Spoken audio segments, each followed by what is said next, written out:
Good evening.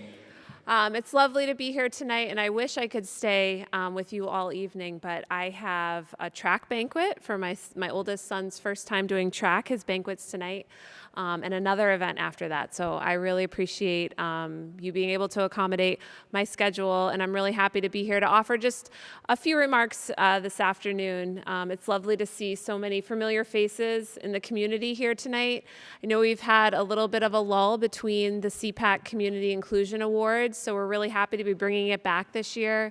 We have some wonderful recipients in the community that we're going to be recognizing, and I think it just goes to show that award ceremony or not, so many people in this community really go above and beyond in including everyone, whether that's in our youth sports, at our schools.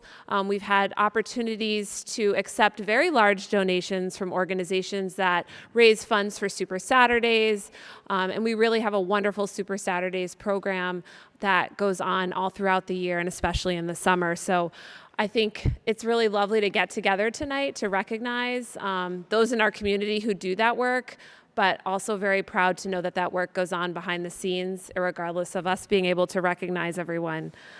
This evening, I want to especially thank Crystal Evans for agreeing to be the keynote speaker, and I'm looking forward to hearing, I'll be able to watch, hopefully, your presentation, but so much of the work that you do around our community to raise awareness for those who live the world differently than many of us is very important. And I did want to take a moment this evening to note that we are looking, and if you haven't had a chance to give back in the community, or tonight you feel especially inspired to give out and help those who may see the world differently and experience the world differently, and you want to be an advocate, we have in the town a Commission on Disabilities, which is an appointed committee that meets usually the first Monday of the month at 6:30, and it goes over all sorts of issues around the community, but the Massachusetts Office of Disability was created in 1981.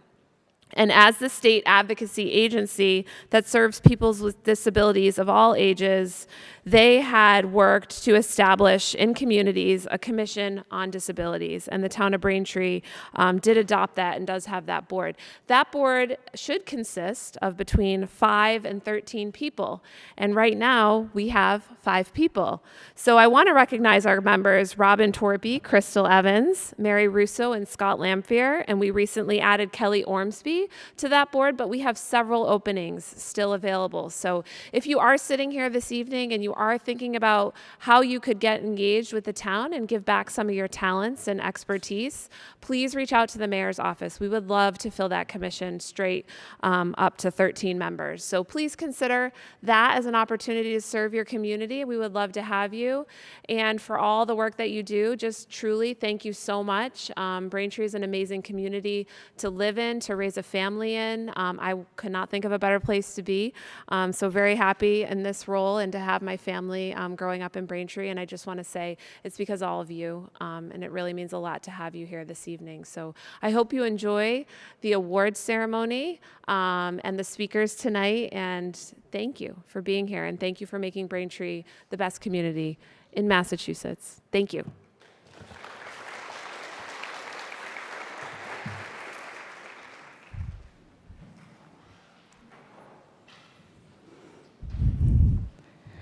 Good evening, everyone, and welcome to the 12th Annual Community Inclusion Awards here in Braintree.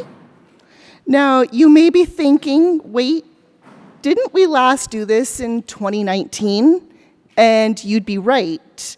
These awards have been on a bit of an unplanned hiatus, but tonight they are back, and I couldn't be more thrilled. When I unexpectedly stepped into the role of co-chair of Braintree SEPAC this past October, I had never heard of the Inclusion Awards. That is until Kristen Zachello, a former SEPAC chair, casually mentioned them in passing. And something about that idea just stuck with me. I thought, we need to bring this back.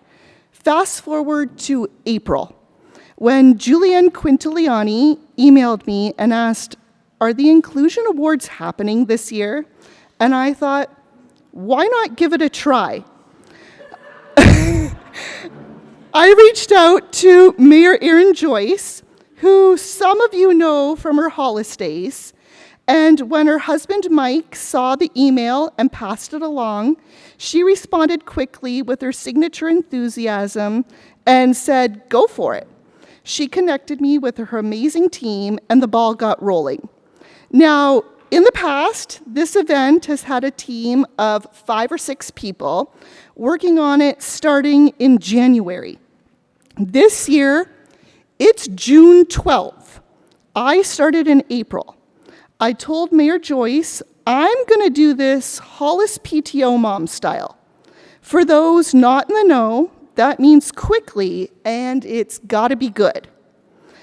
Of course, I also reached out to Lynn McFlail, who helped run these awards in all those earlier years. She was incredibly generous with her time and passed along so much helpful information about how things used to be done and what to include. Lynn, thank you for being such a great resource and part of this tradition. So it might not look exactly like it did before, but what really matters is still here. Tonight is all about honoring 8 incredible individuals who have created spaces where disabled and non-disabled people can participate together. These people have made Braintree more welcoming, more inclusive, and more whole. Their stories are powerful, and tonight we celebrate them. So as many of you already know, there was a slight change to our original program. Mayor Erin Joyce made her welcome speech during our reception instead of what's listed on our program. So now it is my absolute honor to introduce tonight's keynote speaker, someone whose advocacy, persistence, and deep knowledge have made a lasting impact, not just in Braintree, but across the broader disability community. Crystal Evans is a powerful voice for disability rights. She has served on Braintree's Commission on Disabilities, and she's a tireless advocate for access and inclusion, working every day to bring attention to the needs of people who use wheelchairs and other mobility devices.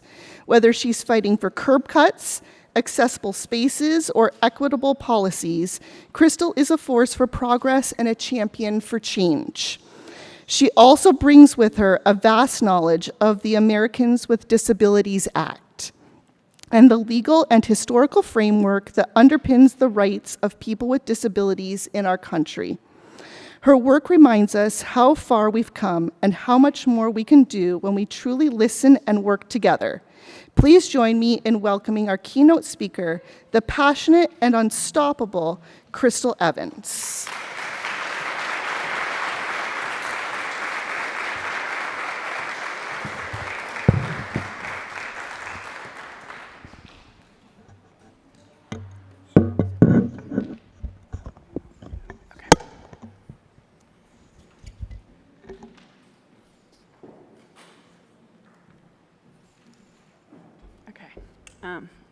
Can you hear me? Okay, awesome. And my screen goes dark. There we go. As you enter Braintree on Washington Street by the Quincy line, there is a sign that reads, "We are an inclusion community." Over the years, I've heard discussion about this sign and adults asking what it's supposed to mean. Inclusion wasn't yet an educational concept in the 70s and 80s when many of the people I've spoken with went to school. People with disabilities were still being institutionalized or segregated in education. So after being asked to speak tonight, I asked several of Braintree's youth over the past few weeks, what is inclusion? A few made statements like, I saw it on a poster, or I heard someone say it at school, or I think it's about something about diversity, though none of them could explain what the actual meaning of the word inclusion is. Inclusion is a term that is often thrown around like a buzzword, or in recent years has been lumped into DEI or misused. So tonight, I want to take a step back in time and share the story of the fight for educational and community inclusion, both locally and nationally, and how that brought us to where we are for the rights of this generation of youth with disabilities. It was 1949 when Judy Heumann contracted polio at 18 months of age, taking away her ability to walk. Judy was raised in New York City, and when she was 5, her mother took her to the local elementary school to enroll her into kindergarten. But being the 1950s, the school building was not accessible, so Judy's mom carried her up the stairs where she was met by the principal and immediately denied access to school because they viewed her as a fire hazard. Instead, the school district sent a teacher to her house for only 2.5 hours a week. Judy's family spent several years fighting the New York City school system for educational access before they finally allowed her to attend in 4th grade in a segregated school for disabled students. After several years of attending school in person, when it came time for high school, she was once again told she couldn't attend because none of the high schools in New York City in the early 1960s were accessible. But Judy was one of tens of thousands of children who contracted polio during the outbreaks in the late 1940s and early 1950s. So Judy's family worked with other families with disabled teens and went to the Board of Education demanding that they make some of the high schools in New York City accessible. And they did. For the first time, she was able to go to a regular school. From there, she went to college in Long Island, New York, to become a teacher. But when it was time to go for her teaching license, she had to take a written exam, an oral exam, and a medical exam. All the exams were given in a completely inaccessible building, so her friends carried her up and down the stairs so she could take her exams. But the doctor administering the medical exam failed her because she couldn't walk, which prevented her from getting her teacher's license. She took on the Board of Education and she got another medical exam and ultimately got her teacher's license and got a job teaching at the same school she attended as a child. In her early 20s, Judy started an organization called Disabled in Action and was leading the disability rights movement in New York.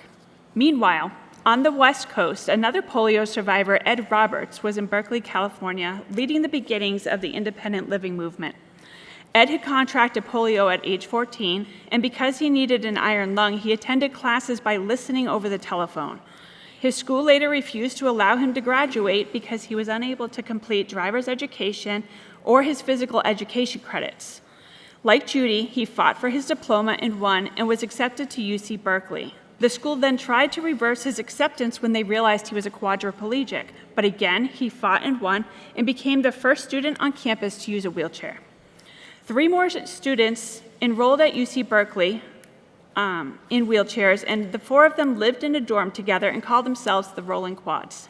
They worked together to get the college to design more accessible classrooms and dorms. The work the Rolling Quads did inspired Ed to create a community in Berkeley where people with disabilities could live as independently as possible. In 1972, the first independent living center in the country was founded in Berkeley, California. Around this time, Ed Roberts heard about the disability rights work Judy Heumann was doing in New York City and invited her to come out to Berkeley as they were forming the beginnings of the independent living movement. Meanwhile, in Massachusetts, Judy Hoyt was a mother also fighting for educational access for her son, Rick, who had cerebral palsy. Yes, this is the same Rick Hoyt from the Boston Marathon father-son duo, Team Hoyt. Judy worked tirelessly with Massachusetts politicians to help draft the legislation known as Chapter 766, or the Massachusetts Special Education Law, which passed in 1972 and helped bring thousands of Massachusetts youth access to more inclusive educational settings. Also in Massachusetts was Charlie Carr, a 19-year-old who became a quadriplegic after a diving accident at Revere Beach in 1968 at age 15. After a spinal cord injury, Charlie was forced to go to Mass Hospital School in Canton, an institutional school to complete high school. Upon graduation, he was then institutionalized at Middlesex County Hospital. It was at Middlesex County Hospital in 1972 where Charlie became phone buddies with Ed Roberts in Berkeley, California. Ed would tell Charlie about the groundwork for independent living they were doing in Berkeley and about their dorm setup the Rolling Quads created on campus. This inspired Charlie to develop a program known as Wellington Hall at Middlesex County Hospital. At the same time, 3 other disability leaders in Boston, Fred Fay, Paul Cochran, and Elmer Bartels, were organizing to begin the second independent living center in the country. And in 1974, Boston Center for Independent Living was opened. Fred was mentoring Charlie, and while institutionalized, Charlie co-wrote the proposal for the Massachusetts Personal Care, or PCA, attendant program, but the state refused. Charlie and a group of others wanting independence from institutionalization, held a sit-in at the Boston Department of Health, Education, and Welfare, office when the state finally decided to negotiate, allowing a trial of the PCA model in 1975 through Boston Center for Independent Living with just a few individuals. Charlie was chosen to be one of them. This was his ticket to freedom from institutionalization.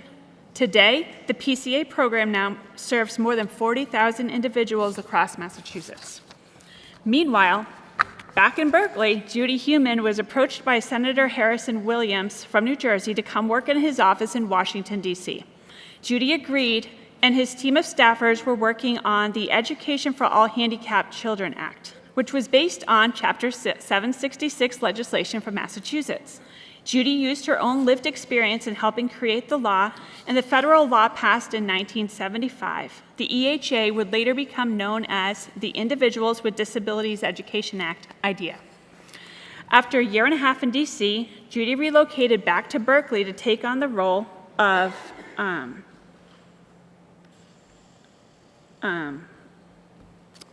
Deputy Director at the Independent Living Center in Berkeley.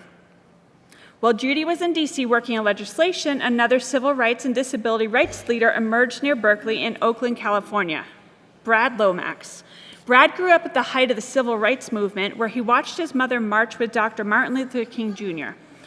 In college, he joined the Black Panthers and was also diagnosed as a young man with multiple sclerosis and was a wheelchair user.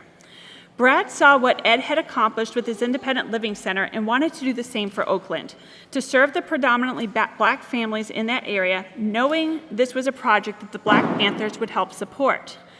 Ed helped Brad establish the East Oakland Center for Independent Living in 1975. 2 years earlier, the first civil rights legislation protecting people with disabilities was passed, known as the Rehabilitation Act of 1973. Which also provided accommodations for students with disabilities in school.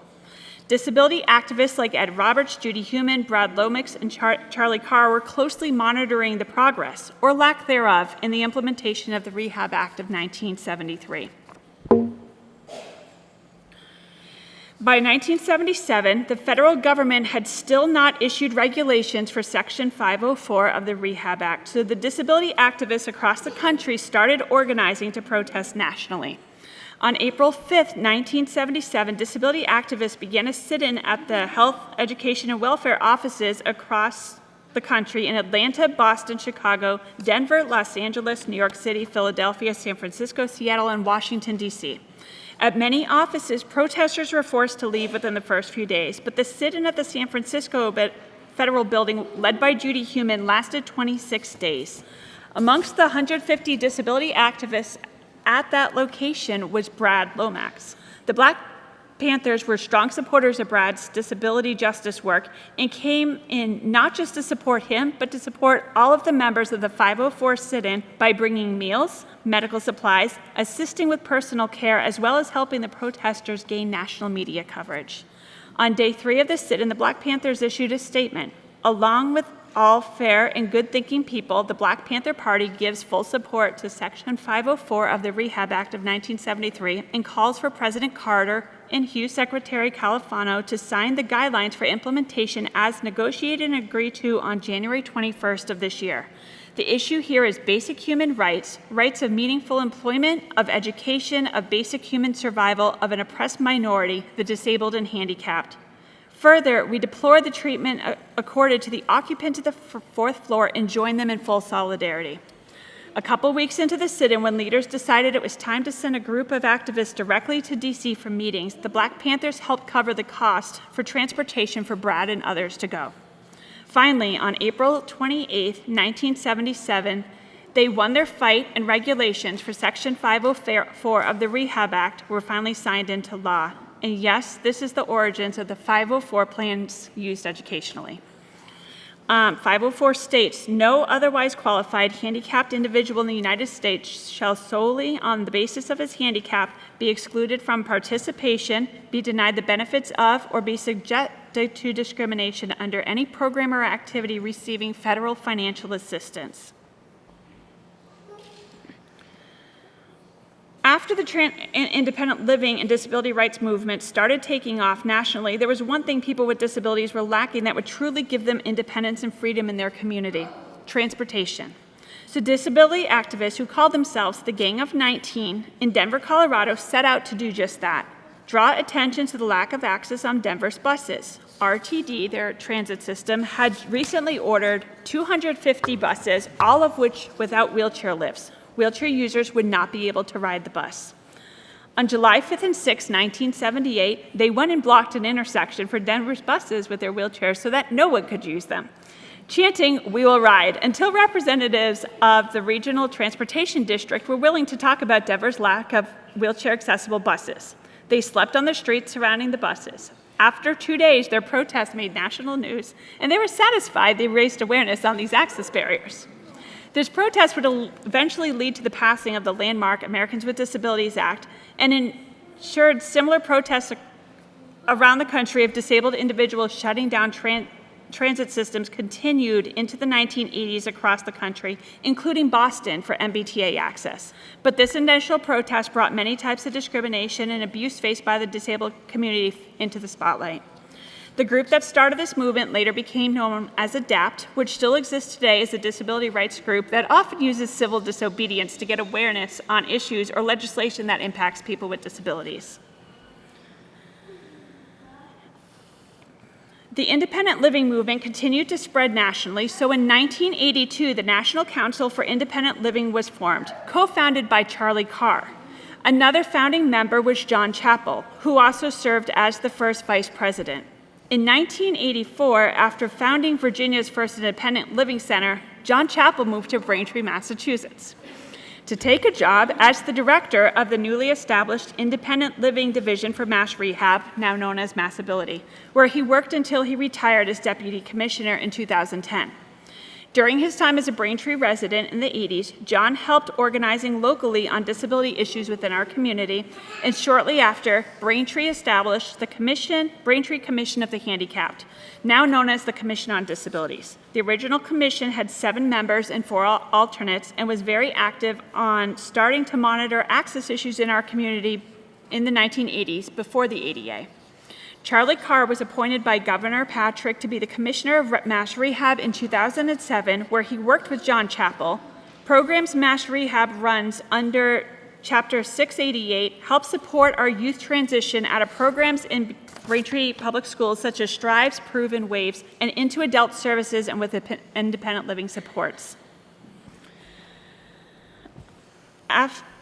After several years of fighting to get the Americans with Disabilities Act passed, but having to go up against corporations, fighting because they didn't want to have to pay for providing access, the disability community knew they had to get creative to have their voices heard. So on March 12, 1990, hundreds of people, including many from the Boston area, participated in the Wheels of Justice March from the White House to the Capitol to protest the ADA's slow movement through Congress. At the Capitol, dozens of disability activists left behind their wheelchairs and began pulling themselves up the 83 steps to the Capitol building. The Capitol crawl got the attention of Congress, and within weeks, the ADA was finally passed. On July 26, 1990, George H.W. Bush signed the Americans with Disabilities Act, watched by many local and national leaders in the disability rights movement. In the crowd included Judy Heumann, Ed Roberts, Charlie Carr, John Chappell, and Braintree Commission of the Handicapped member Jonathan Smith. From his speech at the ceremony, well-known quote is, "With today's signing of the Americans with Disabilities Act, every man, woman, and child with a disability can now pass through once closed doors into a bright new era of equality, independence, and freedom. Let the shameful wall of exclusion finally come tumbling down." The signing of the ADA was a landmark moment in the history of disability rights, as it aimed to eliminate discrimination against individuals with disabilities in a way that included employment, public accommodations, transportation access, and more. In 1990, Congress reauthorized Education for All Handicapped Children, the EHA, and changed the title to Individuals with Disabilities Education Act, IDEA. In 1999, Olmsted VLC established that unjustified segregation of people with disabilities is a form of discrimination under the Americans with Disabilities Act and gave people with disabilities a right to receive state-funded services and supports in their community rather than being institutionalized. This was a landmark case that mandated integration and allowed many more individuals to transition out of the institutions with the right to live, work, and participate in their community. My final stop on the timeline of the fight for inclusion is another groundbreaking settlement under the ADA that has direct positive impact for our community as a whole here in Braintree. In 2002, a group of 11 riders and Boston Center for Independent Living, represented by Greater Boston Legal Services, sued the MBTA for systematic failure to provide basic, necessary public transportation services for people with disabilities. In 2006, the class action lawsuit, Daniels-Feingold et al. V. MBTA, was settled and the work began. A collaboration between the plaintiffs, the MBTA, and Judge Patrick King, who serves as the settlement's independent monitor, not only to bring the Greater Boston transit system into ADA compliance, but to build a transit system that is truly inclusive to all. Nearly 20 years later, this settlement continues to be a work in progress. Later on tonight, you'll learn more about the progress it's made, as the name of the lawsuit may look familiar, as the lead plaintiff, who it's named for, is Joanne Daniels-Feingold, a Braintree resident who has taken the lead on improving access and inclusion for all riders on the T, and she will be awarded tonight.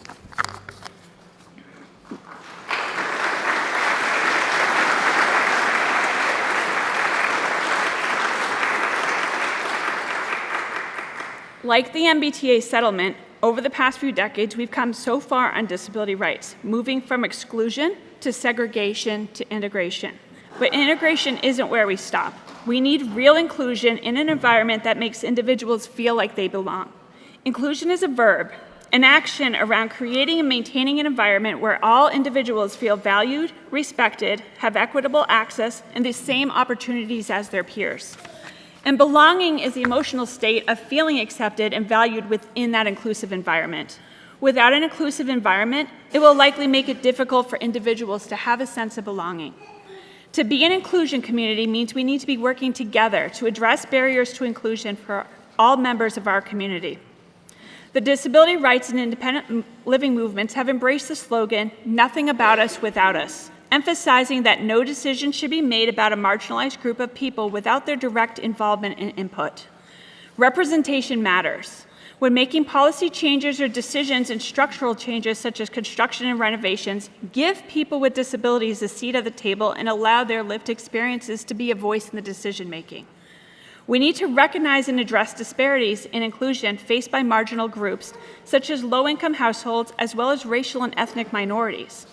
Thomas Hare, the former director of the Special Education Programs for U.S. Education Department, when IDEA was reauthorized, went on to be a professor at Harvard School of Education until his death from ALS in 2022. Thomas did a lot of research on equity issues in special education, including research on disparities for DESE. Multiple studies he published in his final decade of life of both local and national data showed that poor kids are being served in special education at relatively high numbers, almost twice the rate you would expect in the population in general.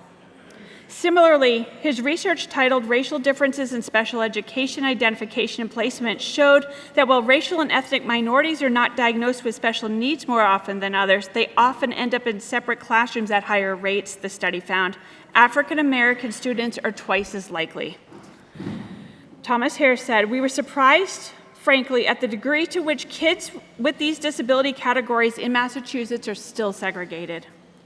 Providing accessibility ensures systems and environments are usable for individuals with disabilities, from captioning videos, addressing digital accessibility, to ensuring wheelchair access in our community, as well as providing policies at town level for implementing accessibility at town events and activities.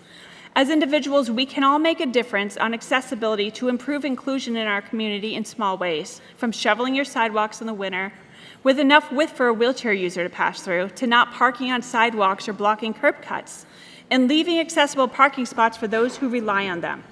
Make sure your trash carts are placed in a way that doesn't hinder access and are removed in a timely manner. You can also help improve access by reporting ADA violations or degrading infrastructure on the See-Click-Fix app to the town.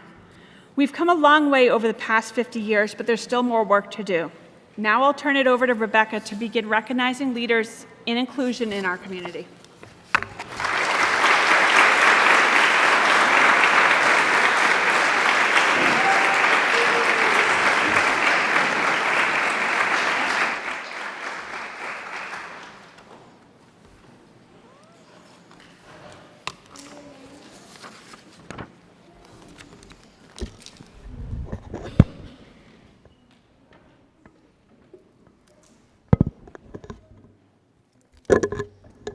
Crystal does speak again at the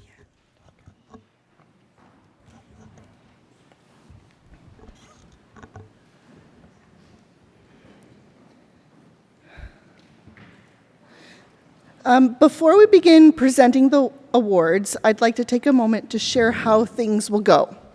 For each of our 8 amazing award recipients, there will be a short speech highlighting their incredible contributions to inclusion in our community.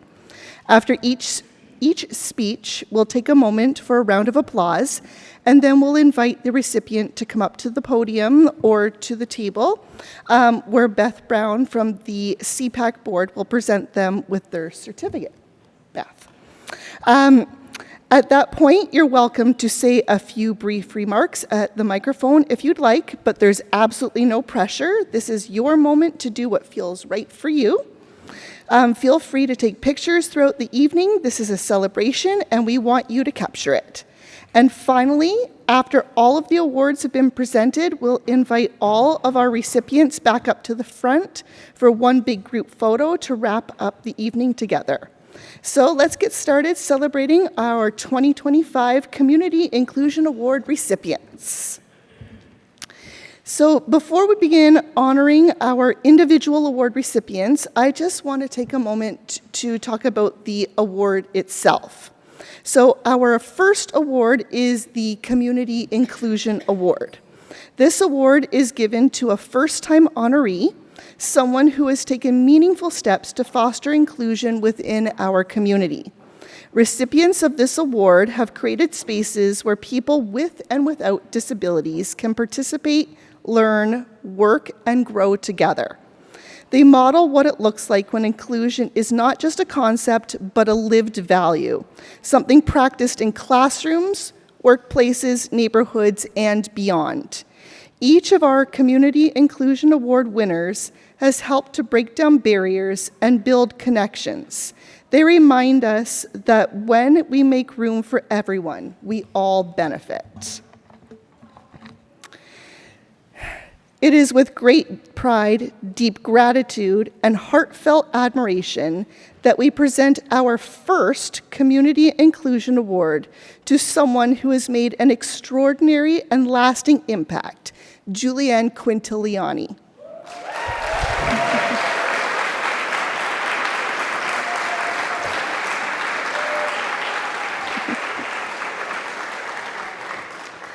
This award is given to someone who exemplifies the spirit of inclusion, someone who goes above and beyond to ensure that individuals with and without disabilities can participate together in authentic, joyful, and transformative ways. Julianne, who many of us know simply as Miss Q, is the very definition of inclusion in action. She selflessly devotes her time, energy, and heart to ensuring that every child, regardless of ability, has equal opportunity to participate in the kinds of experiences most people take for granted. Whether she's coordinating events, coaching, mentoring, or leading, Julianne brings people together with compassion and purpose. For many years, she was Mary's right hand during Super Saturdays, an incredible program that creates social opportunities for students with disabilities. Not only did she help run the program, but she also took on the Sprint for Super Saturdays road race, which raises funds to help keep costs low for families. Because of her efforts, more children and young adults with disabilities have access to meaningful social connections that might not otherwise happen. At Braintree High School, Julianne leads the Best Buddies program, where she models what it means to be a true mentor, not just to students with disabilities, but to every student involved. She builds a culture of friendship, respect, and mutual growth. One small but powerful example, Julianne helped 2 students organize a promposal for Jessica and her friend Joel. It may have seemed like a small gesture, but it meant the world to the students and their families. She also brought inclusive sports to Braintree High School by starting the unified basketball and unified track teams. These are not just teams, they are communities. Under Julianne's guidance, every athlete is recognized, supported, and celebrated. She connects with each student as an individual while always treating them as equals. Her leadership doesn't stop at the high school. As director of the integrated preschool, she's nurturing inclusion from the very beginning, supporting students with all levels of need and forming strong partnerships with families. She leads the preschool faculty with care and dedication and plays an active role on the district leadership team. And when it comes to community events, Julianne is always thinking about accessibility. She suggested a wheelchair-accessible fire truck to a school event and advocated for a sensory-friendly hour at a touch-a-truck gathering, ensuring no child feels excluded and every child gets to be part of the fun. Julianne lives and breathes inclusion. Her impact ripples across classrooms, hallways, sports fields, and homes. She leads with kindness, patience, and determination, and she helps others to do the same. If you ask around, you'll hear story after story about how Julianne has touched someone's life. Her work may often happen behind the scenes, but the results are impossible to miss.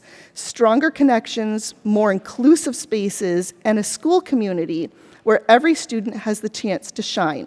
Tonight, we are honored to recognize Julianne Quintiliani with the Community Inclusion Award, a small tribute to someone who is making a huge difference every single day.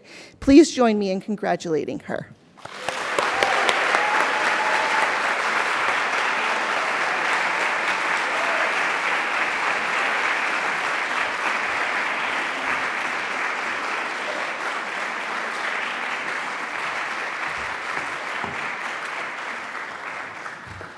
I got my speech in here. All right, good evening, everyone. I am honored and humbled to receive the Inclusion Award from the Braintree Special Ed Advisory Council. I am filled with gratitude, not just for this recognition, but to be part of a community that believes in the importance of inclusion. I'd like to extend my heartfelt congratulations to all the other honorees tonight. Together we share a common commitment to creating a more inclusive and supportive Braintree. I wanted to thank Rebecca Young for all her hard work in the committee for putting this event together and bringing it back after 6+ years.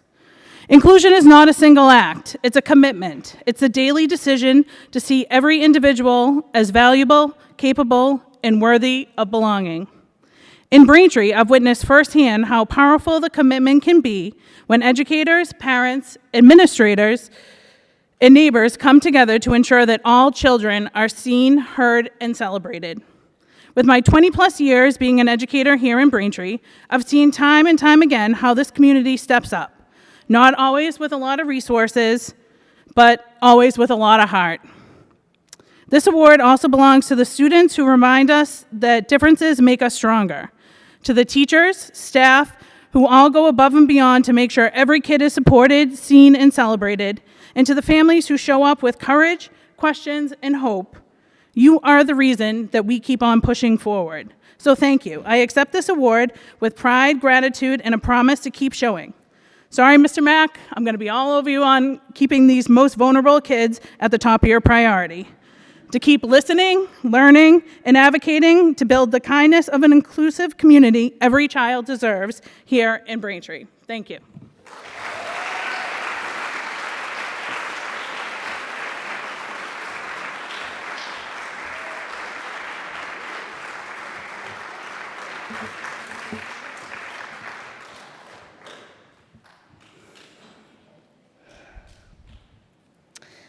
tonight we have come together to honor individuals who don't just talk about inclusion, they live it. People who look at their community and ask, how can I make this a place where everyone belongs? One of those remarkable individuals is Melissa Lucia. Melissa is many things: a mother of 3, an educator, a volunteer, and a champion of inclusion in everything she does. By day, she teaches at the Braintree Integrated Preschool, a school dedicated to serving students with disabilities, while also creating meaningful opportunities for them to learn and play alongside their non-disabled peers. It's a place where all children are supported, challenged, and celebrated.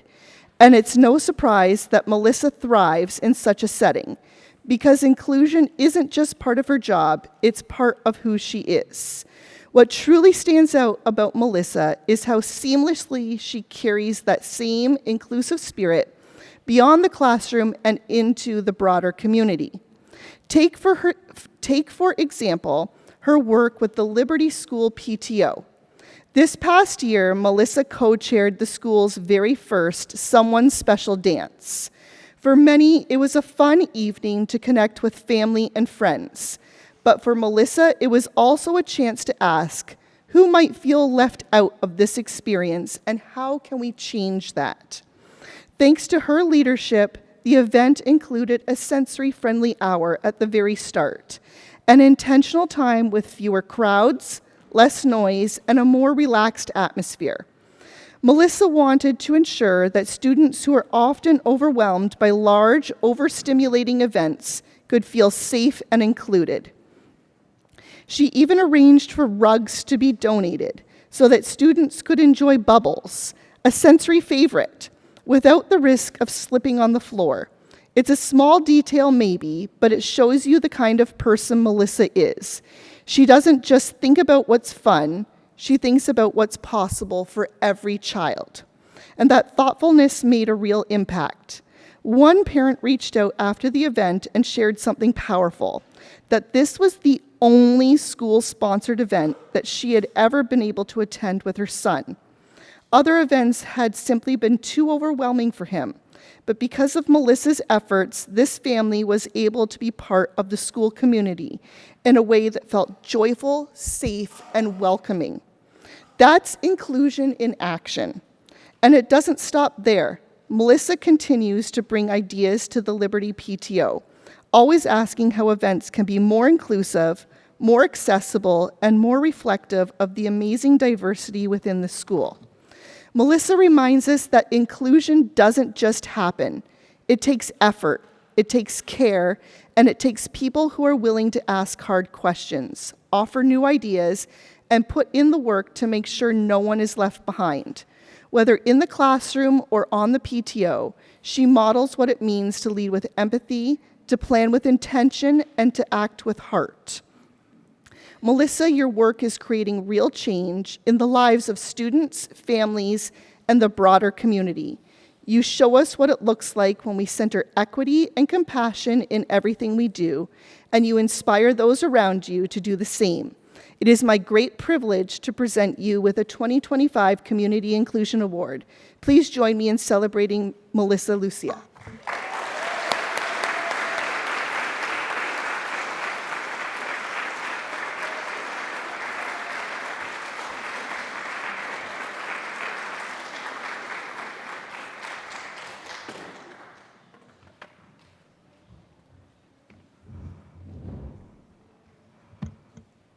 Good evening, everyone. Thank you to Rebecca Young and the entire SEPAC board members for organizing this wonderful event and bringing it back. I have to say, I was quite surprised when I started getting congratulatory messages before I even knew I'd been nominated for this awesome award. This time of year is always a whirlwind for educators, but I just want to say how truly honored I am to receive the Community Inclusion Award tonight. My passion for inclusion has always run deep. I have been so fortunate to be able to do the work I love and see it all come to life. Just today, I received a message from a former student's family updating me on how well their child is doing transitioning from one classroom to another. And seeing students learn alongside one another and finding meaningful ways to connect, nothing is better than that. So to be recognized for something that feels so close to who I am is incredibly humbling. But I also know that everything I've had a chance to be a part of has happened because of the people around me. My colleagues who share this mission, my students who always inspire me, and my family who always has my back. If you are an educated family, you know what I'm talking about. My daughters Ava, Charlotte, and Brooke spend countless hours in my classroom after school. My husband Mark, without fail, every year sets my classroom up with me. And my parents, in my early years of education, patiently watched as I figured out my path to being an educator. And my extended family, who watches my kids so that I can be there for my classroom kids.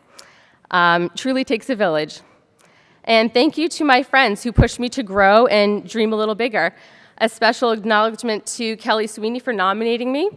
In her leadership as the Liberty Elementary PTO president, she has helped me bring some of my ideas and passion for inclusion outside of the classroom. And in my classroom and in life, I like to say that everyone is working towards something, myself included. There just may be a different path for everyone to get there. A world that is more accessible and inclusive is better for all. And finally, to the incredible educators and community members in the room tonight, thank you for the work that you do. Real change happens when we do it together. Thank you so much.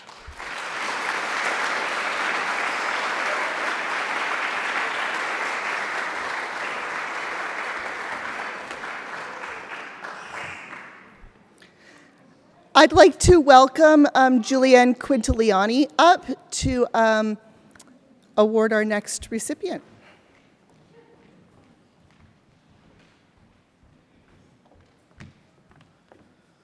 This is so small, Rebecca. No, I'm not kidding. It's such a joy to be here tonight to celebrate the remarkable individual who are each helping to shape our community in places where everyone belongs. There are people who live the values of inclusion, not just in the words, but in the actions day after day. Tonight, I have the privilege of introducing one of these inspiring individuals, Jenna Capadona.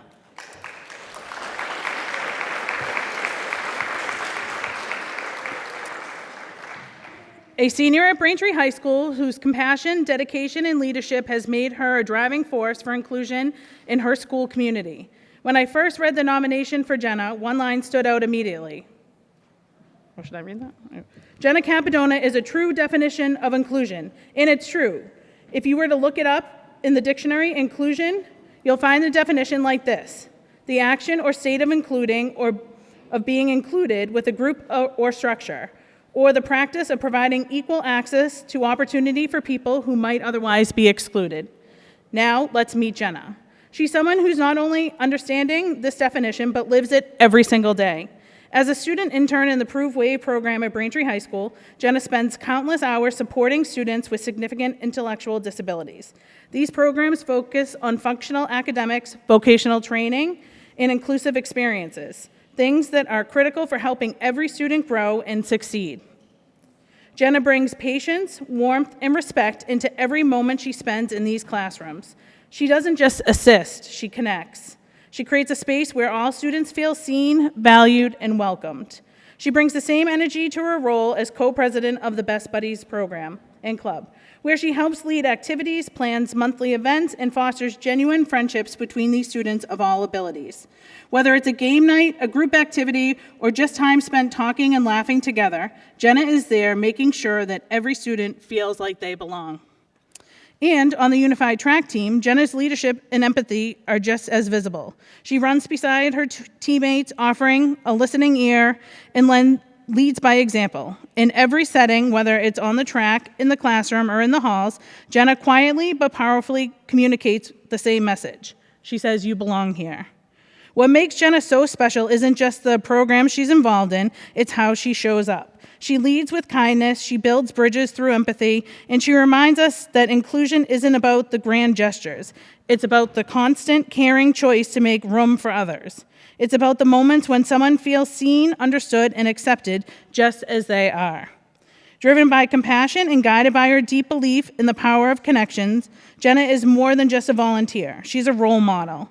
She shows us that creating an inclusive world starts with small things: offering a smile, lending a hand, or simply being a presence for someone else. And her impact. It stretches far beyond the students she works directly with. Her influence can be felt in the culture of the school. When friendships have been formed, perspectives have been shifted, and the spirit of inclusion continues to grow because of her example.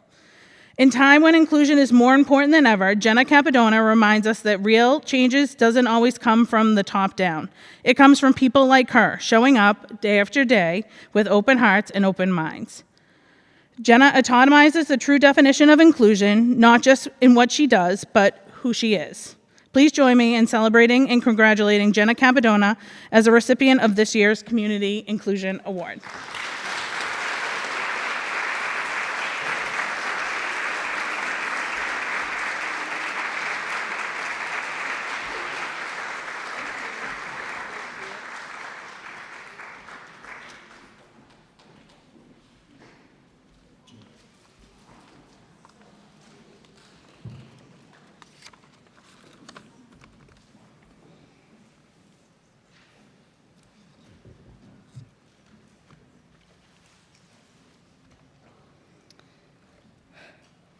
It is both an honor and a privilege to stand here today to recognize someone whose daily work and unwavering dedication have left a profound and lasting impact on our school community, a true champion of inclusion and equity for all students, especially those with disabilities.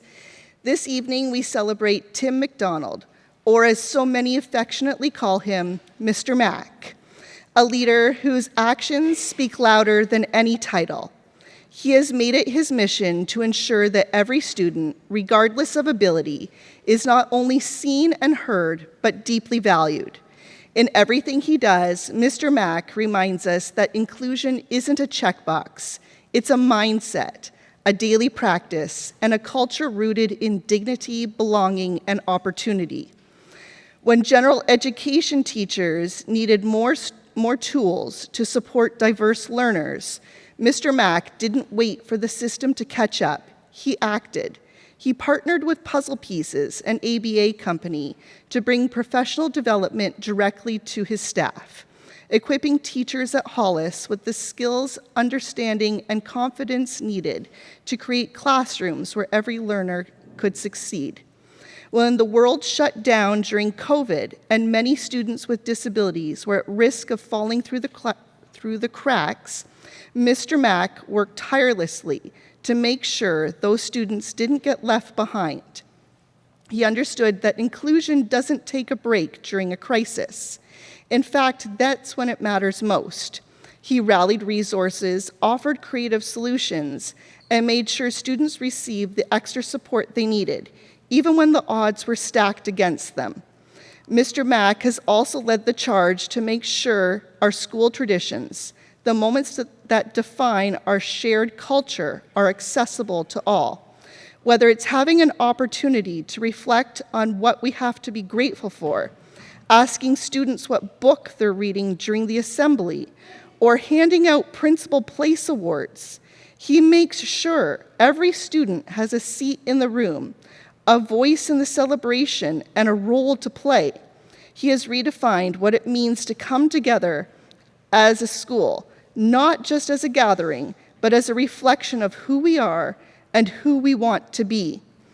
And then there are the small moments, the ones that often go unnoticed but make all the difference. Mr. Mac is the one greeting students by name each morning. I should also mention, he knows their parents' names. He knows their grandparents' names. And he seems to know the names of every student who has ever been a student at Hollis since he has been principal. He attends every IEP meeting and takes time to truly listen to families and staff. He doesn't just ask what's needed, he asks what's possible.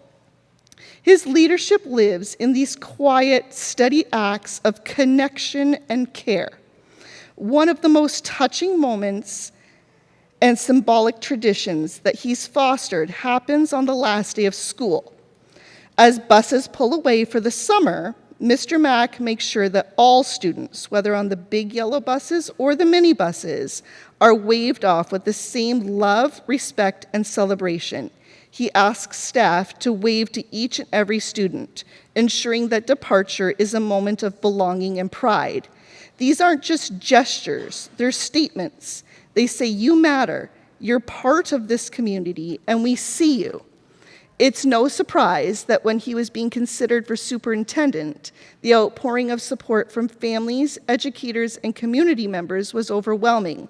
One parent called him a gifted educator and a known commodity, while a retired teacher and grandparent said, "We need that dedication and enthusiasm at the helm." Another community member simply put it, "This town needs and deserves someone like him." These words speak to something we already know, that Mr. Mack's impact stretches far beyond the walls of a single school. So tonight, we don't just honor an individual, we honor a way of leading, a way of believing that every child deserves not just access, but welcome, not just services, but celebration. We honor a vision of education that is relational, equitable, and inclusive, one where every student is lifted, supported, and given the chance to thrive. Congratulations, Mr. Mack. Your work has not only fostered inclusion, it has sparked transformation. You have shown us what's possible when leadership is grounded in empathy, driven by justice, and carried out with heart. Thank you for everything you've done and continue to do for our students, our teachers, and our school community. Please join me in congratulating Mr. Mack.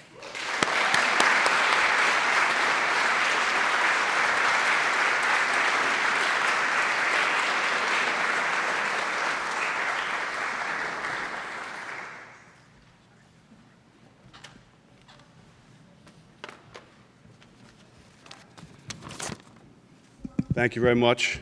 There we go. Was her name Rebecca? I couldn't remember her name. Oh, okay. I'm glad that Julian Quintiliani gave me the opportunity to speak. Is it okay if I get on the mic right now? Okay, good. No, I'm honored and humbled and very thankful and appreciative to receive this award tonight. I'm not sure if I believe all that you said about me, but I know my mother would. So thank you very much. You know, working at Hollis for many years, I'm going to try to give you a brief story of something that I've learned, and it tells you the importance of SEPAC, Braintree SEPAC, and I would like to thank you all for this event tonight and for this honor. Many times we sit as educators in IEP meetings, and we start speaking out in our educational jargon, our terminology, when parents and families are there sitting there. We forget sometimes they might not remember or know the statements that we're making or the terms that we're saying. And it reminds me of times when I go to the mechanic and I try to get my car fixed and I go out to talk to the mechanic and, you know, I've never been to automotive school, but when the mechanic says, you know, it's the XYZ valve, I go, oh yeah, that's right. That's what I thought it was, having no idea what they're talking about. And I think that's what happens often, unintentionally, in some of our meetings, our special education meetings. Parents don't want to say they don't understand what we're talking about, nor should they. But this is where the importance of SEPAC comes in. SEPAC has provided tremendous support and guidance to families over the years on how to read an IEP, how to look for important comments like accommodations and modifications and transportation and transitions between grades and schools and programs. They provided such valuable insight to families that cannot ever be dismissed. Also, they've gone out of their ways to provide speakers for families over the years so that families can go to the library or here some night and listen and learn about their special educational journey. So let's give a round of applause to SEPAC, please.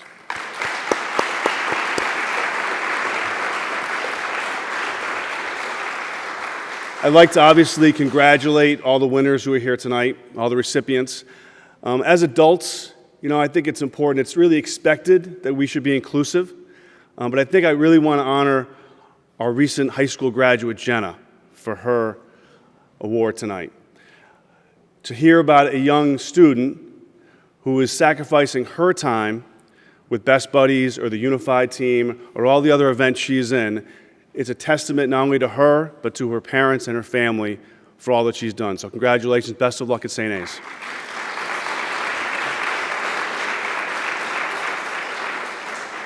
As Rebecca said, I'm going to be starting a new journey starting July 1st as a superintendent of schools.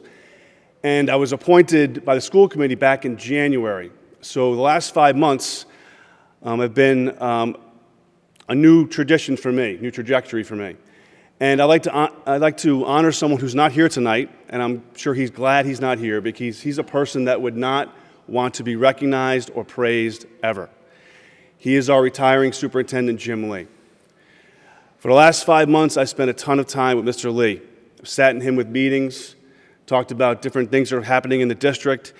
He's opened his doors and his mind to me, and he's been a great resource.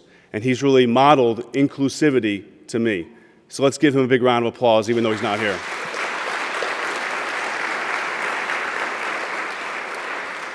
And last but not least, I've been at Hollis School for 25 years, long time. 4 years as a teacher and 21 years as a principal.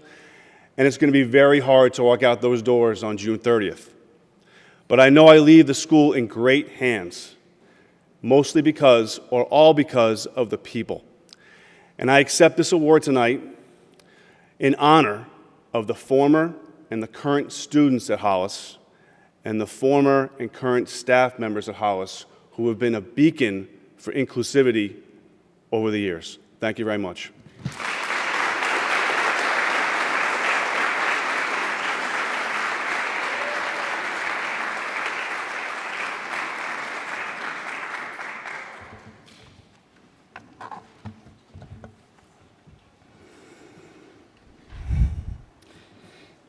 It is my privilege and heartfelt joy to present this Community Inclusion Award to someone whose presence truly transforms a room and a community through joy, compassion, and connection. Reverend Rachel Bickford of Union Congregational Church in Braintree. Now, many of you may know Reverend Rachel through her incredible service work. She is a disaster chaplain, a youth mental health advocate, a community leader, and a fierce voice for the most vulnerable among us. But tonight we honor her for something uniquely simple, yet deeply powerful, bringing people together through dance. Yes, dance. Several times a year, the fellowship hall at Union Church transforms into something magical. There's music, pizza, laughter, and the unmistakable hum of connection. But this isn't your average social event.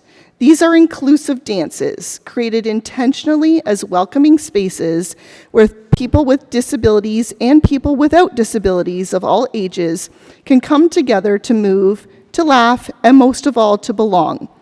It started small, just 8 people, but word of joy spreads fast. Today, these dances draw more than 50 participants, including residents from area group homes, students from local schools, volunteers, families, and caregivers. And every time the room fills with something rare and precious, a sense of pure acceptance, where when the music starts, something extraordinary happens. All the usual barriers, labels, limitations, expectations, they melt away. Whether someone is twirling in circles, swaying in a wheelchair, or simply tapping their toes, everyone is dancing. Everyone is seen. Everyone is part of the community. There's a quote from the great dance pioneer Martha Graham, who said, "Dance is the hidden language of the soul." What Reverend Rachel has created is a space where every soul can speak freely, where joy is the only requirement, and where no one is left on the sidelines. But this isn't just about fun, though there's plenty of that, especially during the group performances of the YMCA, which I hear is legendary. These gatherings are about building real relationships. Youth group members from Union Church attend each dance, not just to volunteer, but to participate. They're encouraged to ask questions, listen deeply, and form friendships that cross every supposed divide. These young people are learning not just how to serve, but how to connect, how to be part of a truly inclusive community. And in the best moments, the ones filled with hugs from returning guests, the unfiltered laughter, the proud caregivers who see their loved ones shine, you can feel it. This is what inclusion looks like. This is what it feels like. And it's not just the dancing. Reverend Rachel's work touches nearly every corner of our community. She advocates for the homeless in Braintree and Boston. She supports disaster response teams and serves on the boards of elder housing, mental health services, and pastoral care. She's worked with the Appalachia Service Project, Habitat for Humanity, local shelters, and arts programs. She's a chaplain, a counselor, and a connector, and through it all, a tireless force for good. But amid all her work, these dances hold a special place, because for her, they are afternoons of what she calls complete joy. No politics, no pretense, just love, just presence, just people being together as they are. And maybe that's what makes Reverend Rachel Bickford so remarkable. In a world that often amplifies fear, separation, and stigma, she has chosen a different path. She chooses joy. She chooses welcome. She chooses to see every person as a beloved child of God, worthy of celebration, community, and belonging. So tonight, on behalf of us all, those whose lives have been changed, whose worlds have been opened, and whose spirits have been lifted, I say thank you. Thank you, Reverend Bickford, for building something so beautiful, so lasting, and so necessary. Thank you for dancing with us, and thank you for reminding us that real inclusion is not about programs or policies, it's about people. Congratulations on this well-deserved Community Inclusion Award. You inspire us all. Please join me in congratulating Reverend Rachel Bickford.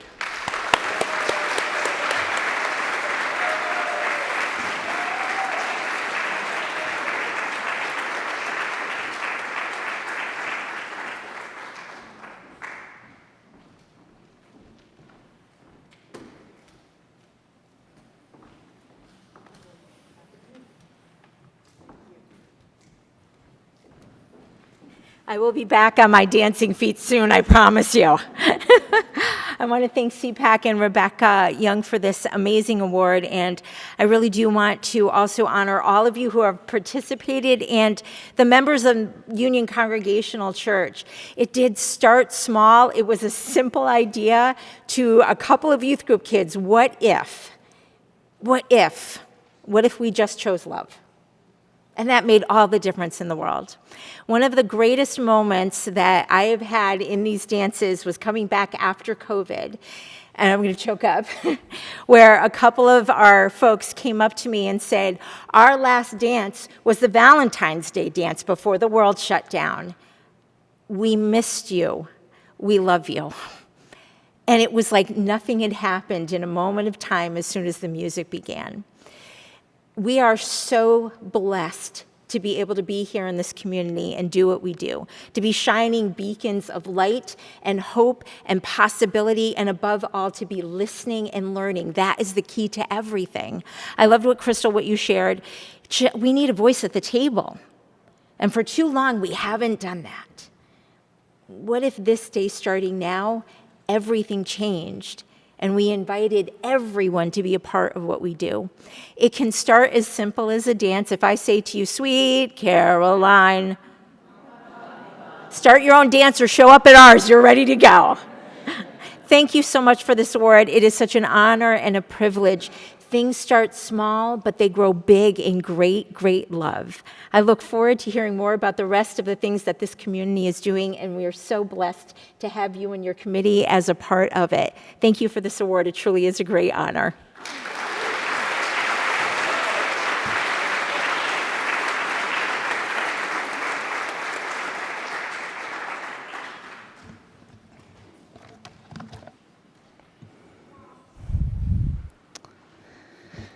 The next award is the Continuing Visionary Award. This honor is given to someone who has already received a Community Inclusion Award in the past and has continued to grow and expand their impact. This award recognizes individuals whose commitment to inclusion hasn't stopped at a single moment or achievement. Instead, their work has evolved over time, responding to new challenges and finding new ways to ensure that people with and without disabilities can fully participate in shared spaces and experiences. These honorees are visionaries in the truest sense, continually imagining that what inclusion can look like and putting that vision into action. It is an honor to stand before you to celebrate a remarkable individual whose vision, dedication, and heart have helped shape a more inclusive world, starting right within the walls of South Middle School. Tonight, we proudly present the Continuing Visionary Award to Melissa Ritchie, a trailblazer whose work has created lasting ripples of change, acceptance, and unity within our school and the wider Braintree community. Back in 2018, Ms. Ritchie was recognized for her outstanding efforts in promoting inclusivity. But what makes her story truly extraordinary is that she didn't stop there. She has continued to build upon that foundation, turning a one-time initiative into a lasting movement. Through her leadership with the Ambassadors Club, Ms. Ritchie has given students the tools and the confidence to become champions of inclusion. The club has become a powerful space where students learn about differences, build empathy, and develop the social skills needed to connect and thrive together, regardless of ability. But this is more than just a club. It's a culture shift. It's a message to every student at South that you belong here. It's an education in kindness, in respect, and in understanding. And it is a living, breathing example of what it looks like when someone carries a vision, not just for a moment, but over time, nurturing it, evolving it, and making it stronger with every passing year. The person who nominated Ms. Ritchie shared two wonderful examples of how her work has had an impact on the students and teachers at South. A teacher saw a beautiful example on the 8th grade trip to Washington, D.C. At one of the monuments, they ran into one of their Ames students who was visiting with his family. The ambassadors were thrilled to see him. They ran up, greeted him by name, and celebrated his presence. His family was visibly touched that a group of students from South not only recognized him, but embraced him. They took photos together, shared a moment of joy, and showed exactly what inclusion looks like in real life. Melissa has also been a model for the teacher who nominated her, showing her how to be more inclusive, how to make every student feel welcome and comfortable in her classroom, how to talk openly and respectfully about differing abilities, and how to advocate for more opportunities for our Ames and able students. Her influence has helped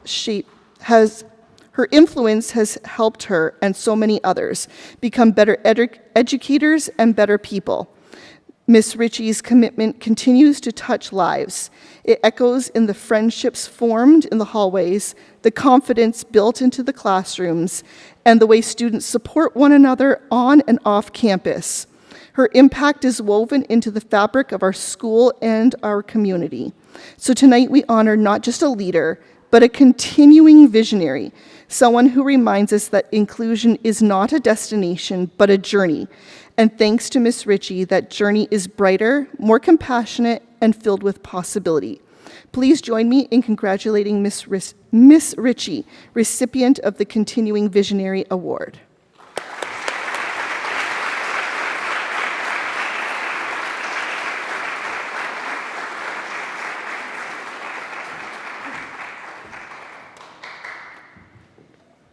Thank you. I'm so humbled to be here among all of you. Such an incredible crew of people. This town is a model for other towns. I'm actually on the SEPAC board in Quincy, and we're always talking about Braintree and how we wish we were more like Braintree. How do you guys do it? Like this, I was talking to Miss Young. I'm like, it takes a lot of hard work to do it. And I see some previous ambassadors. Hi, Eva. So I'm just so proud to be here with all of you. And listening to that, I'm like, wow, I did do that, huh? And it's not hard when it's you're part of a community like Braintree. You know, you just show up to work every day and you just do what you do, and everybody around you makes it easy. So thank you again. I'm thrilled that the Ambassadors Club can be one of the many, many things that Braintree offers, from Super Saturdays to Special O, Unified Track, which I just learned about tonight, Challenger Baseball. It's just an incredible, incredible town. So thank you again.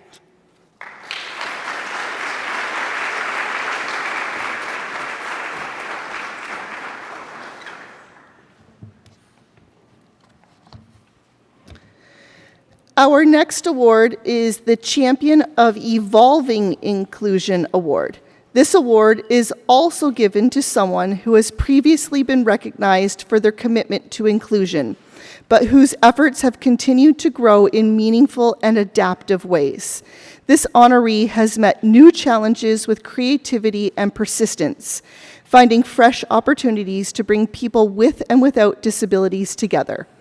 Their work shows us that inclusion is not a fixed destination, but a journey, one that requires us to listen, learn, and evolve. They are a true champion of inclusion that changes with the times, always striving to build a more welcoming and equitable community. It is a tremendous honor to stand here tonight and recognize a leader who embodies not just inclusion, but how to evolve it with intention, creativity, and care. Our Champion of Evolving Inclusion Award goes to Principal Stacy Soto of Flaherty Elementary School, whose daily work proves that when inclusion is truly lived, it changes lives, strengthens communities, and opens doors for everyone. Principal Soto is no stranger to the stage. She was previously honored with a Community Inclusion Award, and tonight we recognize her again, not simply for doing more of the same, but for expanding and deepening her work to meet new challenges, create new opportunities, and inspire others. At the heart of her leadership is this unwavering belief: every child and every adult in her school deserves to feel they belong, that they are seen, heard, and that they matter. That belief doesn't just live in her words, it lives in how she leads. From day one, Principal Soto made inclusion a cornerstone of Flaherty's culture. It isn't an add-on, it's embedded in school life, from morning announcements to assemblies, PTO events to professional development.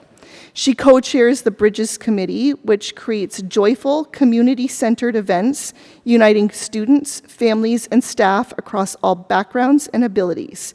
She ensures that flyers and updates are translated into multiple languages so no one is left out. She's attentive to details others might overlook, knowing that accessibility starts with awareness. In a recent conversation I had the chance to learn something that captures her intentional approach. She described the difference between giving students real estate in a program and giving them true inclusion. Real estate, she said, is just space, but inclusion requires thoughtful design. So students with disabilities are not just present, but fully participating, side by side with their peers. That philosophy is clear in her leadership. For example, during school-wide assemblies, some students struggle with loud noise. So Flaherty celebrates with silent cheers, clapping in the air, waves, or visual signals. A small shift, but one that says, "You matter. We thought about you. You belong here." And her work doesn't stop at the school doors. After-school and PTO-sponsored events are designed with the same care.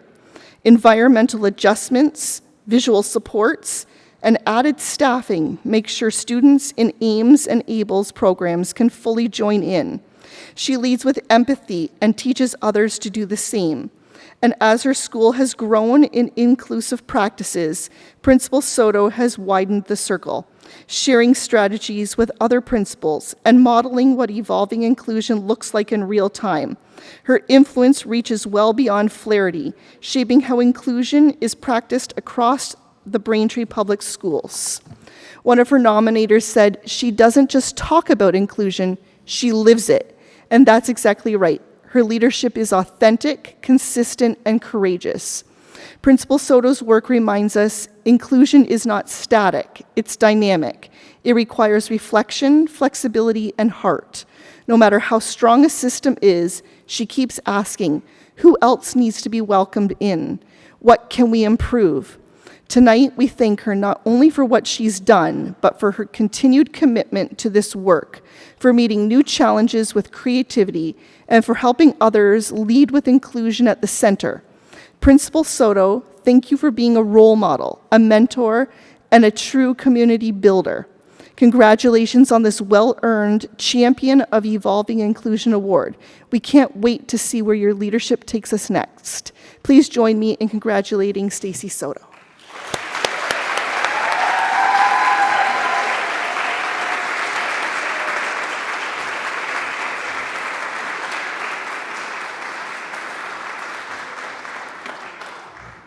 Okay, so I've never met a microphone I don't like, but right now I'm feeling very intimidated because if there's any award that I could win, my son told me not to cry, sorry. If there's any award that I could win that means enough to me, it's the Inclusion Award.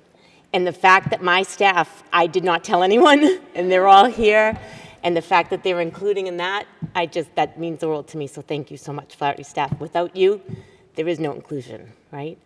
So what I want to say is inclusion for me is not just a task. It's not something we check off the list. It is something that we do every single day. It's my core belief. It is who I am. It is who we all are at Flaherty, and we're very blessed to house programs at our school that allow our students to be inclusive right from the beginning, right from when they come in kindergarten. And I just want to say that it is not just, I was going to say the real estate thing, but whoever wrote this took that away from me because that's what I was going to say. Inclusion is not just real estate, and we say that all the time. It's about actually making everyone feel seen, heard, valued, appreciated, and important. Everyone matters. Everyone belongs at Flaherty. Everyone belongs in Braintree. Everyone belongs everywhere. And it's our job to help kids grow up with that belief because then it just makes our world a better place. And I just need to say that on a personal note, I want to thank my family for being here. And sorry, she gave me permission to say this, but I live inclusion every day of my life. And I just want to thank my daughter for teaching me bravery and showing me what it means to be who you are. And that's all that matters. And because of her, I really believe that we live inclusion, and my other kids as well. But thank you, Kara, for teaching us all what it means to truly be included. And now, before I leave, I need to take a balloon and bring it to my friend Wally for doing a hard thing and sitting through here.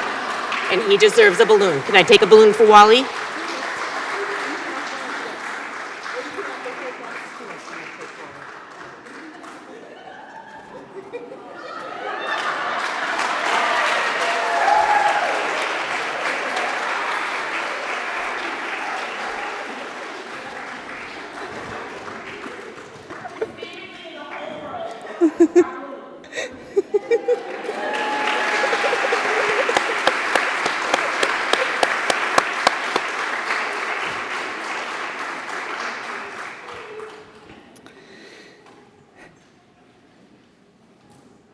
This year, as we reflect on the impact of so many remarkable individuals, we wanted to recognize someone whose vision and dedication to inclusion have reached far beyond our local community, shaping policies, programs, or practices at the state or national level.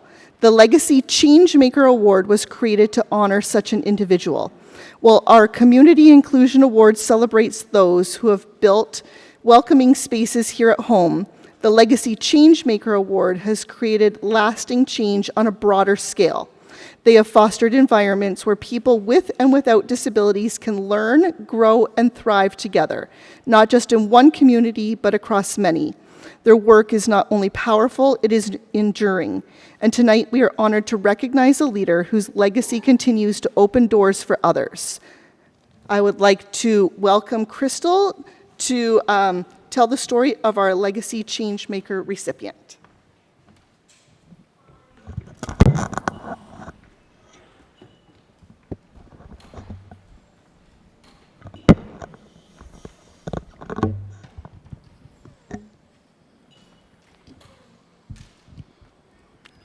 Can you hear me?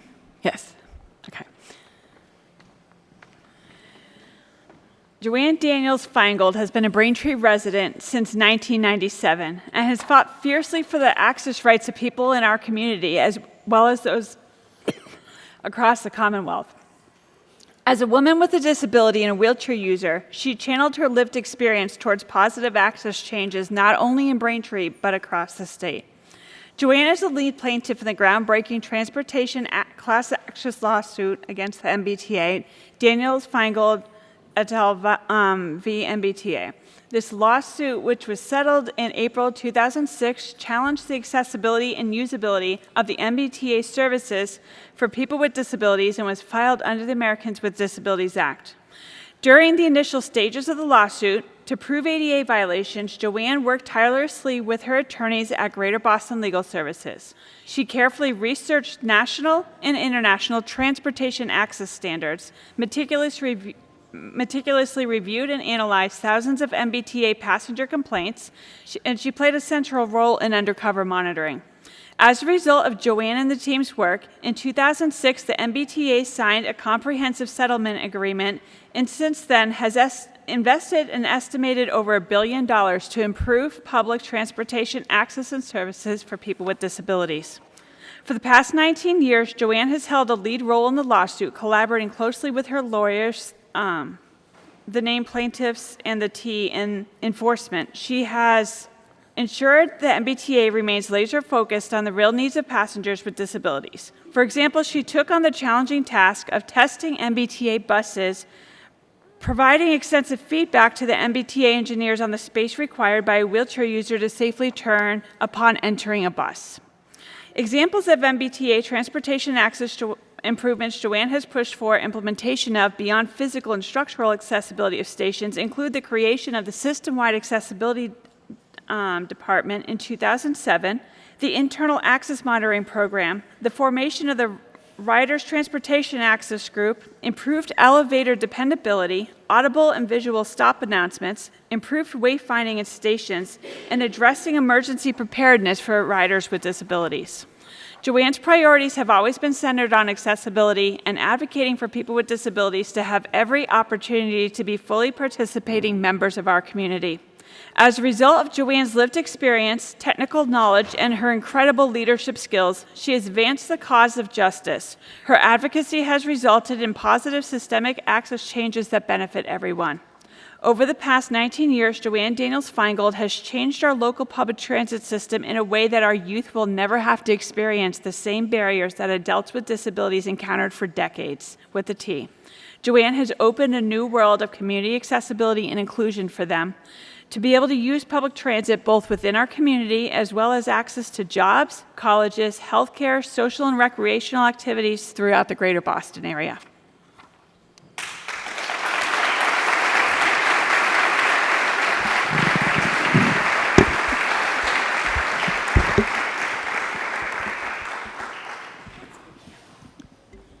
Hi.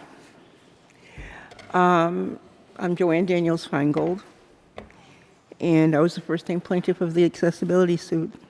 It's something that I'm proud of. I'm also on the executive board of RTAG, which is the Riders Transportation Access Group, a group that's transitioning into what we as the plaintiffs group are going to be letting go of over the next couple of years. There's only let me just say what I wrote. April 2026 will mark 20 years since we signed the original settlement agreement with the MBTA and began next steps of creating a more accessible transportation system for everyone in the MBTA's service area. I've often said that this case will tie me to the T forever, and it turns out I wasn't wrong. Over the years, we've built a relationship that's meaningful and lasting. This groundbreaking settlement would not have been achieved without collaboration that we've had with many departments at the T and the resilient partnership with system-wide accessibility. From engineering to bus operations and beyond, we appreciate every department that's played a role in the transformation of the MBTA. Over the last 19 years, we've made tremendous strides toward transportation access. So many of the original commitments from from the settlement have been met, and although a few remain, we're close to meeting the original goals and dedicated to continuing this work until we fulfill all the terms. We continue to hold the T accountable, knowing that real access requires consistent attention, feedback, and transparency. Together with the MBTA, we've worked on issues ranging from vehicle design, platform gaps, elevator uptime, and station staffing. We fought hard to bring the complaint system back in-house so that complaints could be more accurately noted and dealt with. One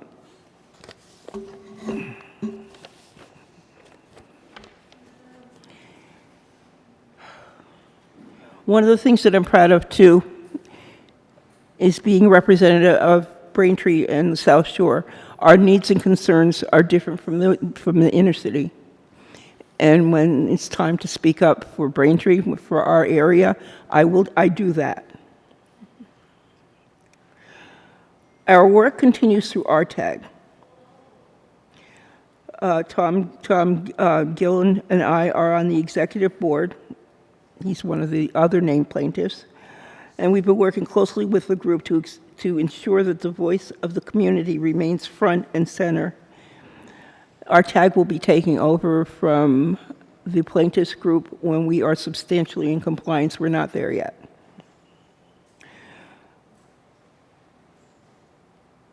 Under the leadership of Kat Torres-Razdick, our tag has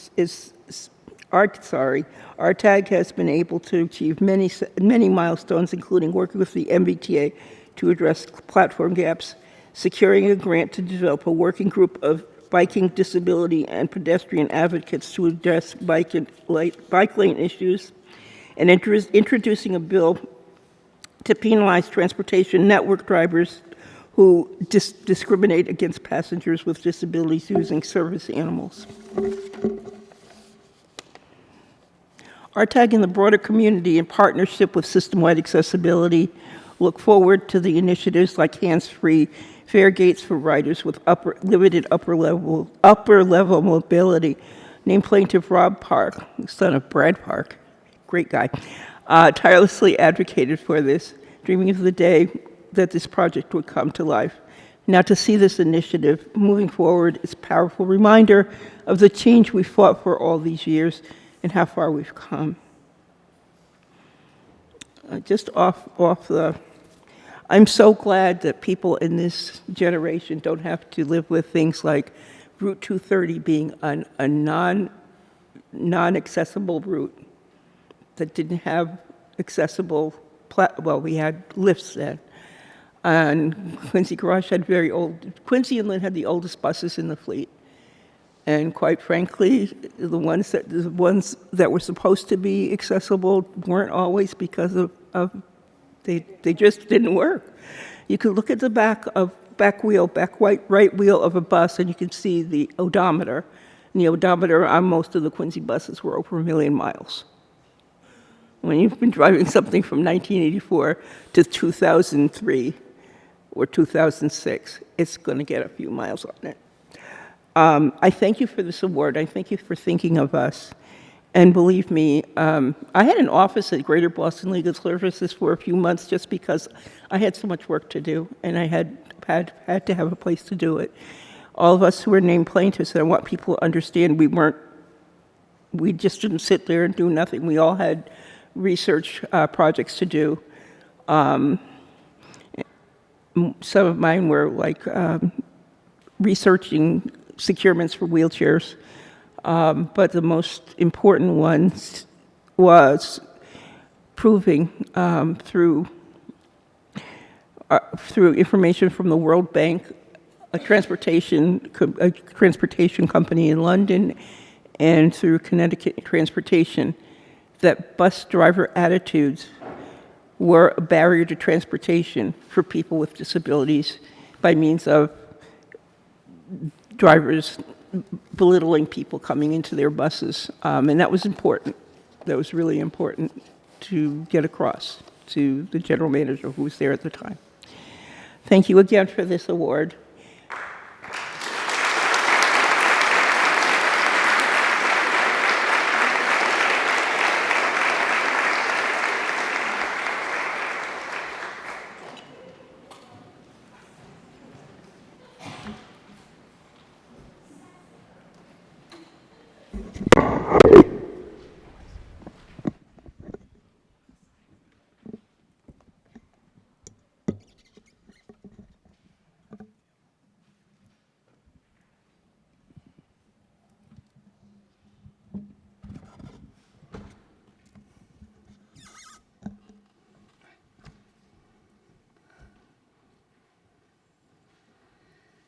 Well, what a night.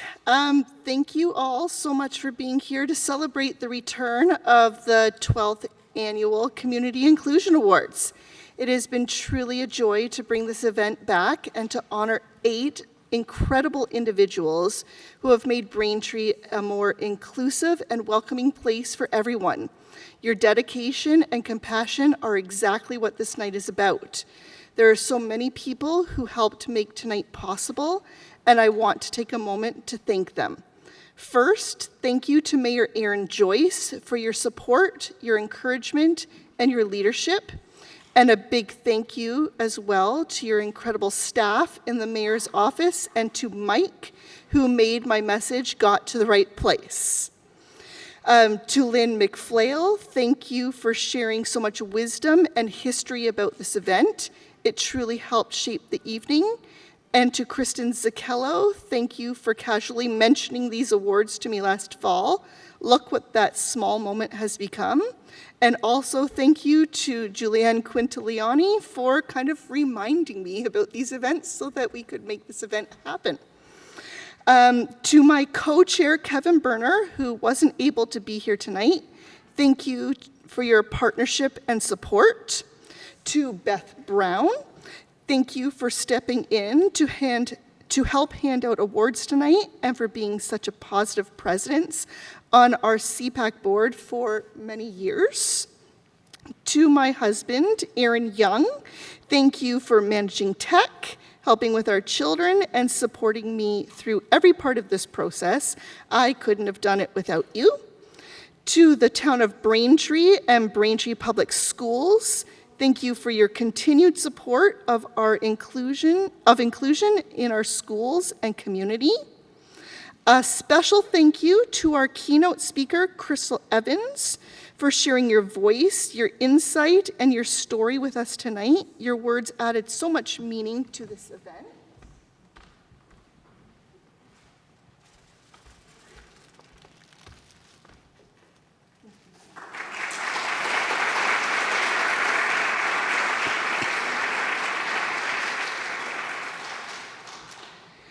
And of course, to our 8 outstanding award recipients, thank you for being who you are. You've each created spaces where everyone, regardless of ability, can participate, connect, and belong. You inspire us all. And before you leave, can I please make sure that our award recipients come back to the front for a group photo? Thank you again for being here tonight, for celebrating inclusion, and for supporting one another. Have a wonderful evening, and we will see you again next year.